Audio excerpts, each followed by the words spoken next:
بنورنا الدنيا وننشر في الفضاء أملا ونعلي عزم همتنا فمن طلب العلا وصل.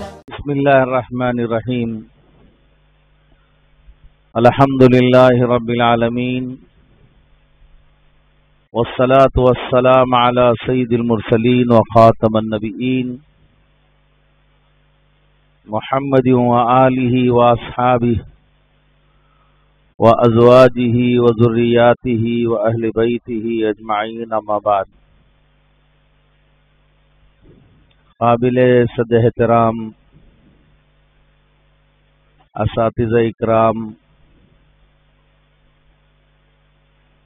اس عظیم مدرسے میں پڑھنے والے عزیز طلباء، 2 دن سے ہم یہاں پر موجود ہیں. اساتذہ سے بات کرنے کا موقع ملا، یہاں کے نظام کو دیکھنے کا موقع ملا، اسکول اور کالجز کے پروفیسر سے بات کرنے کا موقع ملا. یہ 2 دن بچوں کی صلاحیتیں کیا ہوتی ہیں اور بچوں کی صلاحیتوں کو کیسے پروان چڑھاتے ہیں، اس موضوع پر مذاکرے ہوتے رہے. آج جمعہ کا دن ہے. یہ حکم دیا گیا کہ آپ عزیز طلباء کے سامنے بھی کچھ باتیں آ جائیں. مختصر سا یہ ہے کہ وقت کم ہے، چند باتیں آپ سب لوگ سمجھ لیں. جو بچے یہاں پر پڑھ رہے ہیں، جنہوں نے اپنی زندگیاں یہاں پر لگائی ہیں، اللہ تعالیٰ نے دنیا کے اندر جو اس کائنات میں مخلوقات پیدا کی ہیں، ان سب مخلوقات میں سب سے قیمتی اگر مخلوق کوئی ہے اس دنیا میں تو وہ انسان ہے. کسی ماں باپ کے گود میں اللہ تعالیٰ ایک بچہ دیتا ہے، ایک اولاد دیتا ہے. وہ اولاد اس کائنات کی سب نعمتوں میں سب سے اونچی نعمت ہے. اگر آج جمعہ میں اعلان ہوتا، آپ سب اندازہ لگاؤ کہ بنگلور سے ایک مولانا آئے ہوئے ہیں. میں نے آپ لوگوں کو دیکھا فجر کے بعد کیا وہ ٹوسٹ لینے کے لیے لائن لگاتے ہیں، کھانے کی چیزوں کے لیے ایک نظام کے تحت لائن لگاتے ہیں. اگر یہ ہوتا کہ آج جمعہ کے بعد بنگلور سے ایک مولانا آئے ہیں، نماز پڑھنے کے بعد سب لوگ لائن لگا دیں اور ہر ایک کے ہاتھ میں یہ ڈائمنڈ دے کر جانے والے ہیں. ٹوس نہیں ہے، کیا دے کر جا رہے ہیں؟ ڈائمنڈ دے کے جا رہے ہیں، ہیرا دے کر جا رہے ہیں. اور اس ہیرے کی قیمت مارکیٹ میں جا کر بیچو گے تو کروڑوں روپے میں بکنے والا ہے. اور تو لہذا جمعہ کے بعد دیا جائے گا. یہ اعلان لکھ کے لگا دیتے. آپ لوگ کوشش، آپ کی خوشی کا کیا عالم ہوتا. پہلی صف میں 10 بجے سے ہی کیا لگ جاتی،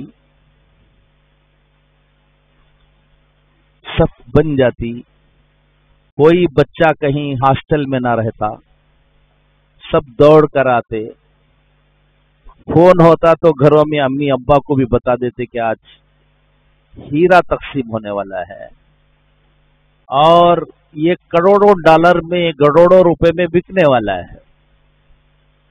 ہماری بات ہوتی، نماز کے بعد ہم کھڑے ہوتے اور اپنی تھیلی سے آپ میں سے ہر ایک کو واقعی ایک ہیرا دیتے، تو آپ کی خوشی کا کیا عالم ہوتا۔ ہم دینے کے وقت کہتے کہ دیکھو یہ ہیرا ہے، ایک پتھر ہے، اس کی قیمت جو ہے تراشنے کے بعد ہے۔ اگر تراشنے کے وقت یہ چٹک جائے، یہ پھٹ جائے، یہ ٹوٹ جائے، پھر اس کی قیمت سنگریزے کی بھی نہیں ہے۔ اور اگر اس کو ٹھیک سے تراش دیا جائے تو مارکیٹ میں جاؤ گے تو کروڑوں ڈالر میں، کروڑوں روپے میں بکے گا۔ تو آپ بیٹھ کے سوچتے کہ یہ ہیرا ہے، اب ہر آدمی مل گیا، آپ کو دے دیا، تو لوگ کہیں گے کہ میں تراش کے دوں گا، لاؤ۔ اگر کوئی کہے کہ میں تراشوں گا، لاؤ، تو کیا آپ ہر ایک کے ہاتھ میں وہ ہیرا دے دیتے کہ بھئی تراش کے دو؟ نہیں، آپ جاتے، دیکھتے کہ اس کا ماہر کون ہے اور اس کا ڈیٹا نکالتے، کتنے ہیرے اب تک یہ تراشا ہے، تراشنے کے ایکسپیرینس کتنا ہے اس کا، کہیں غلطیاں تو نہیں کر دیا ہے۔ تو ہر ایک جگہ لے جا کر آپ ہیرا نہ دیتے اور اس جگہ دیتے جو ماہر ہو، اور پھر دینے کے بعد ادھر تمہارے ماں باپ سجدے میں گرے ہوئے تھے کہ بھائی کوئی جوہری سے کوئی غلطی نہ ہو جائے کہ ہیرا چٹک نہ جائے۔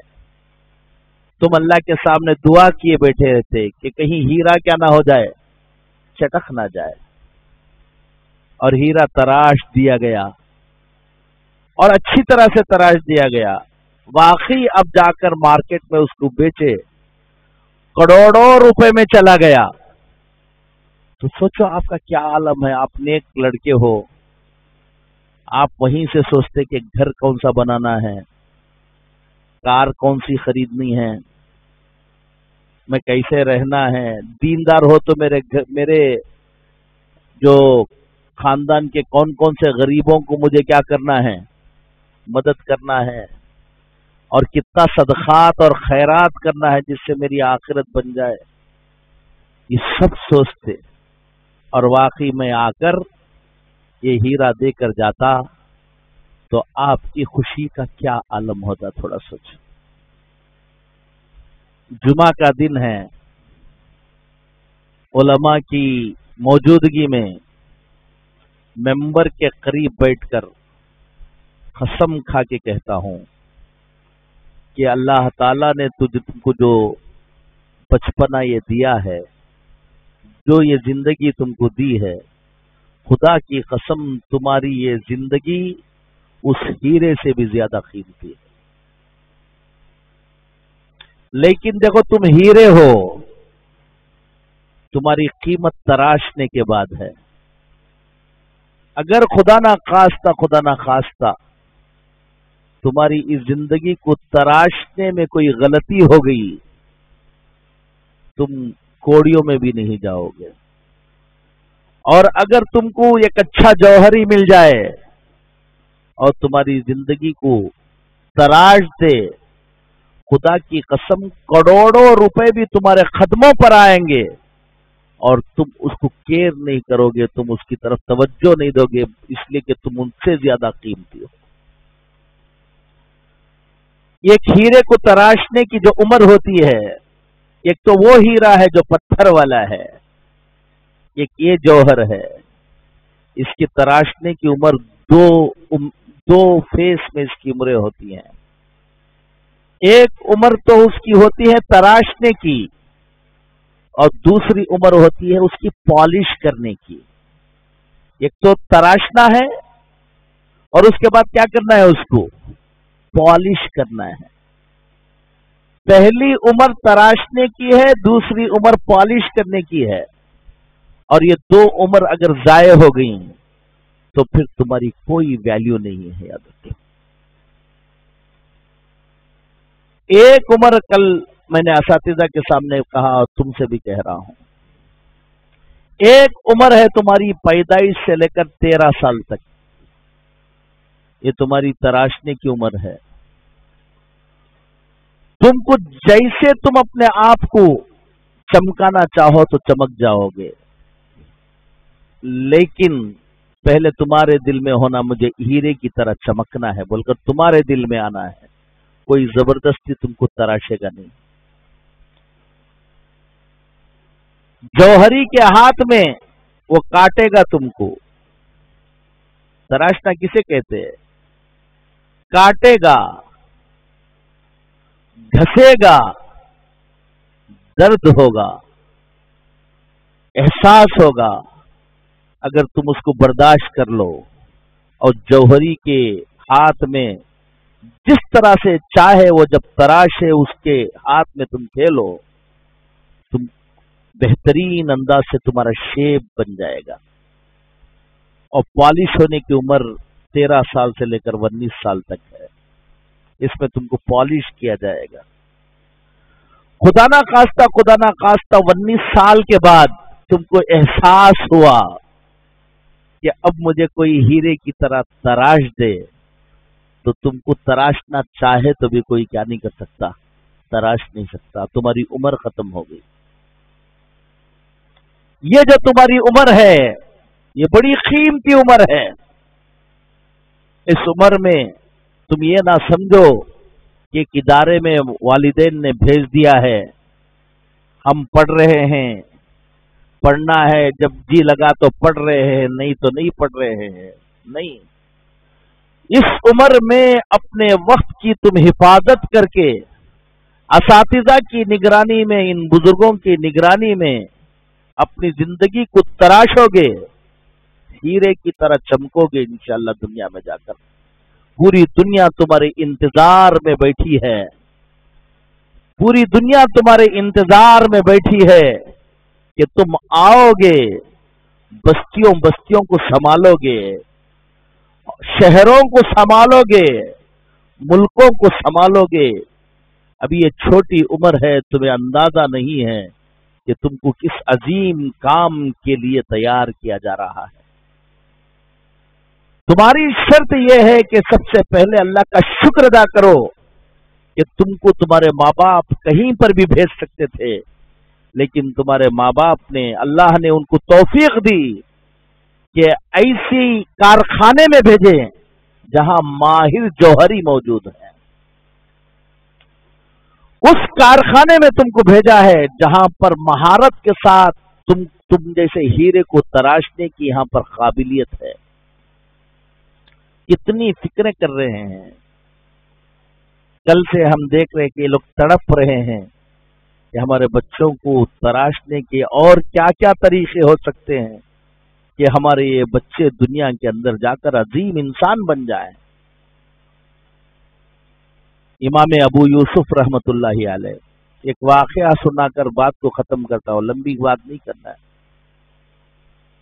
امام یوسف رحمت اللہ علیہ کا نام سنا ہوگا آپ لوگوں نے, سنا کیا ہے, پڑھا ہوگا, لیکن پڑھنا ہے, فقہ میں پڑھتے ہیں. امام ابو حنیفہ رحمت اللہ علیہ کے شاگرد تھے. ان کے والد کا نام ابراہیم تھا. چھوٹے بچے تھے, ان کے باپ کا انتقال ہو گیا تھا. گھر چلنا مشکل تھا. ان کی والدہ نے قریب گھاٹ پر ایک دھوبی رہتا تھا, بچے کو لے جا کر اس دھوبی کے پاس پہنچایا. کہا کہ آپ اس سے کام لو, اس کو کپڑے دھونے کا ہنر سکھا دو تاکہ یہ آگے چل کر لوگوں کے کپڑے دھو کر اپنی زندگی چلا سکے. اور چونکہ میری زندگی چلنا ہے، ہر دن شام میں 2 درہم دے کر بھیج دو۔ وہ دھوبی 2 درہم دیتا تھا اور کام سکھاتا تھا، اور یہ کپڑے کو کس طرح سے دھویا جاتا ہے اس کی مدد کرتے تھے۔ راستے میں جب جاتے تھے، امام ابو حنیفہ رحمت اللہ علیہ کا درس کے حلقے لگے ہوئے ہوتے تھے۔ ان کے والد امام ابو حنیفہ رحمت اللہ علیہ سے بہت تعلق رکھتے تھے، انتقال ہو گیا تھا۔ اس بچے کو دھوبی کے گھاٹ پر جانے کا شوق نہیں تھا، امام ابو حنیفہ کے درس میں بیٹھنے کا شوق تھا، پڑھنے کا شوق تھا، اور جا کے پڑھتے رہے۔ گھر گئے تو 2 درہم نہیں لاتے تھے۔ ماں کہتی تھی کہ بیٹا تم پتہ نہیں کس کے پاس چلے جاتے ہو، اس امام ابو حنیفہ، گھر کیسے چلے گا، تم دھوبی کے پاس جاؤ۔ ایک دن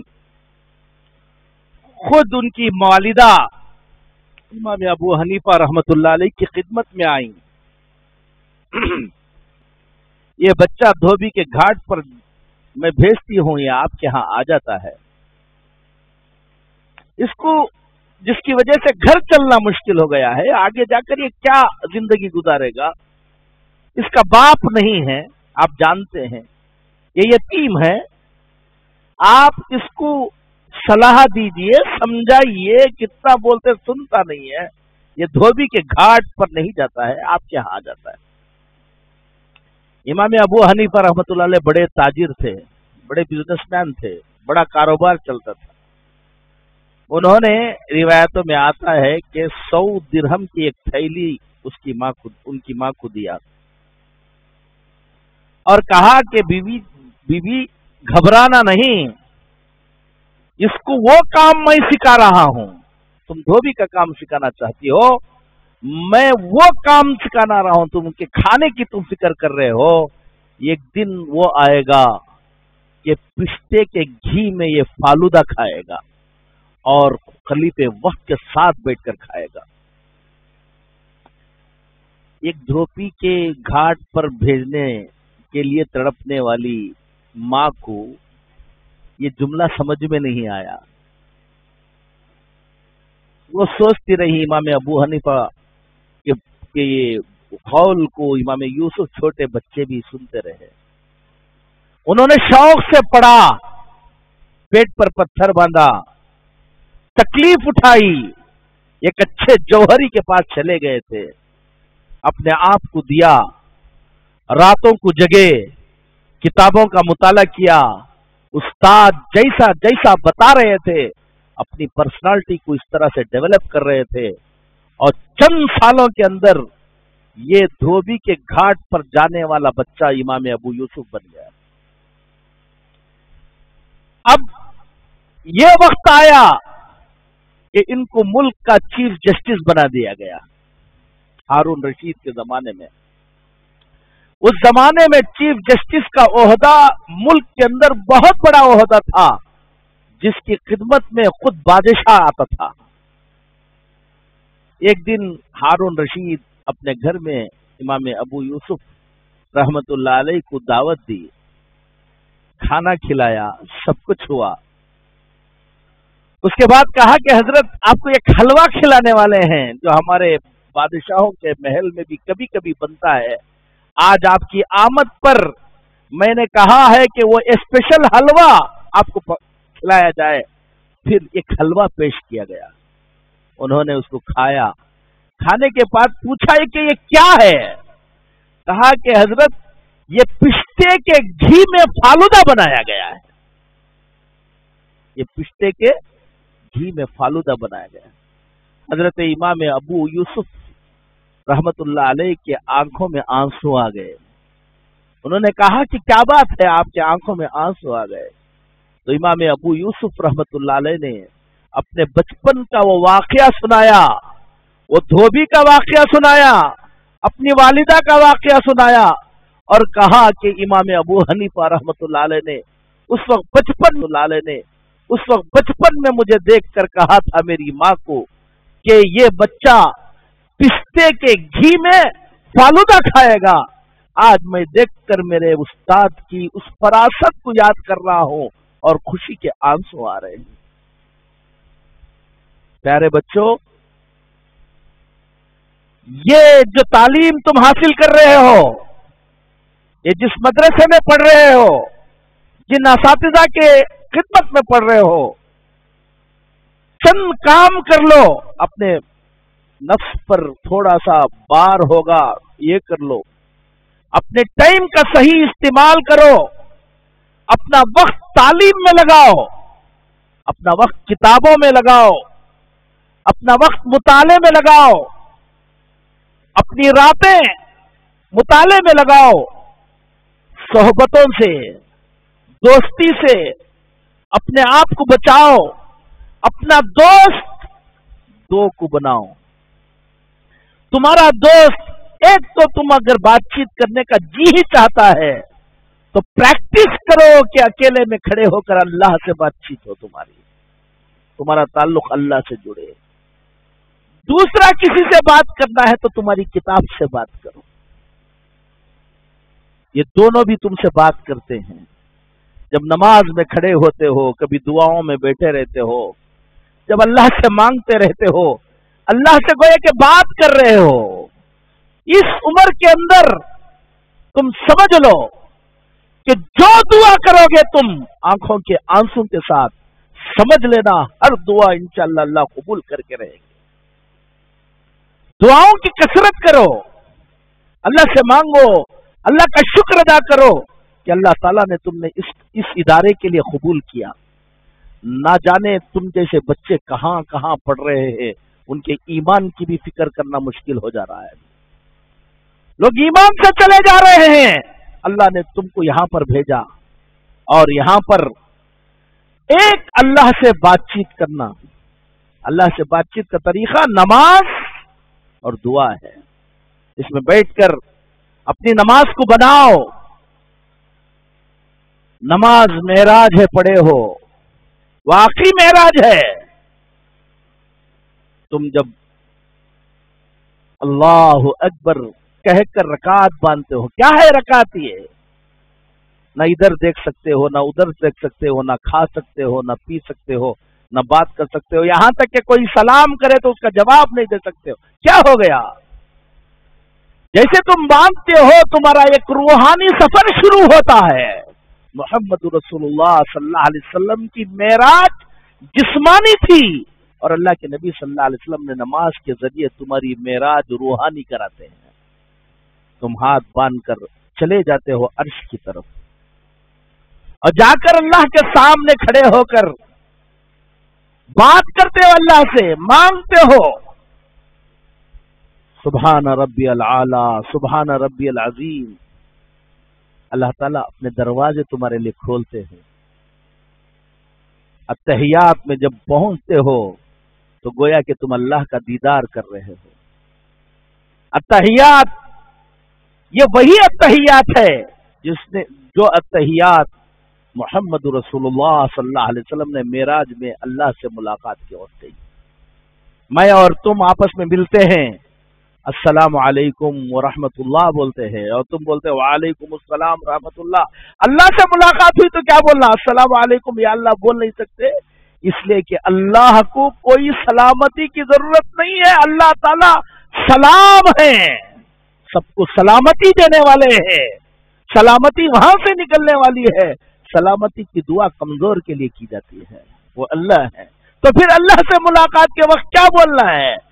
کہ التحیات للہ والصلوات والطیبات. اللہ کے نبی صلی اللہ علیہ وسلم نے کہا تو اللہ تعالیٰ کی طرف سے آواز آئی، السلام علیک ایھا النبی ورحمۃ اللہ وبرکاتہ. اللہ کے نبی صلی اللہ علیہ وسلم نے وعلیکم السلام یا اللہ نہیں کہا، السلام علینا وعلی عباد اللہ الصالحین. اب گویا کہ دیکھ رہے ہیں اور اللہ سے کہہ رہے ہیں، اللہ گواہی دیتا ہوں اشہد ان لا الہ الا اللہ،